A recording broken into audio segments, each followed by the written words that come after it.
Hello friends and welcome back to my channel. Now, a little while ago we talked about Sondheim and what I learned from Sondheim, his golden rules. And today I want to talk a little bit about what I learned from Stephen Schwartz. So stay tuned.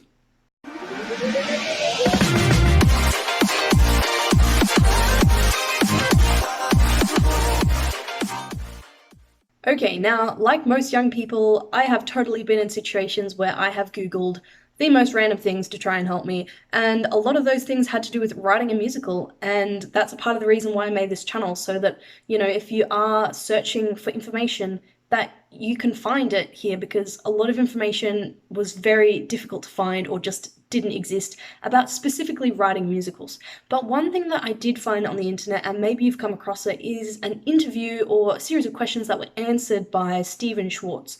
So I found this information really useful to hear directly from him. And I saw Wicked in London the other day, and it was awesome.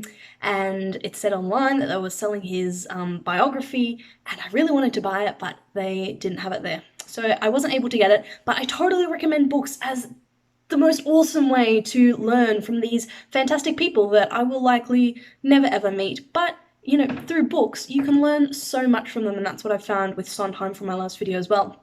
So, what I found when I was reading this article, the number one takeaway, I don't really remember anything else, but the one thing that I took away that has helped me so much and has helped me write things so much quicker is, he said, to follow the path of least resistance. Now, that in itself sounds a little bit wacky, but what it means is do what feels easy, right? So if you've been told, okay, I've got to develop my plot and then I've got to build it up with structure and I've got to layer in this and layer in this, and you're sitting there going, but I don't know where to start with this. But I've got a really good idea for a song, but I'm meant to be doing this whole plot thing. Do the thing that feels easiest, right?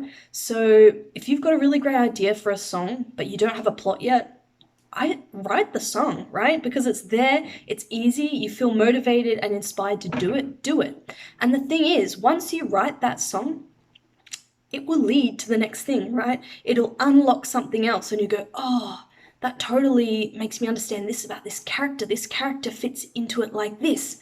And, oh, well, this character has this relationship and then they sing this song. I'm going to write this song next, right? So as long as you follow the thing that feels the most easy, you will constantly have something that you can be doing and working towards rather than getting stuck and doing nothing for really long periods of time.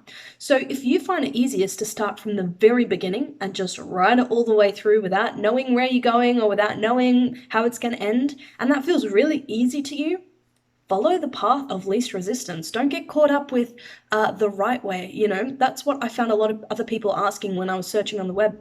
They were wondering, what's the best way to do it, or what's the right way to do it? And that's a question in itself, but if you're wondering how to write a musical or how to do it, the answer is to just do it. It might not be the right way, and it might not be the best way, and it might not be the best musical, but a musical is better than, no musical. A bad musical is better than a really good musical that doesn't exist and that you haven't written, right?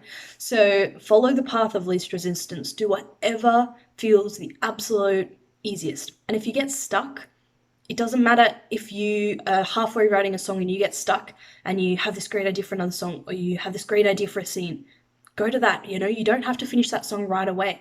The path of least resistance will contain a key to the next easiest thing, the next path of least resistance, okay? Okay, so that is what I learned from Stephen Schwartz.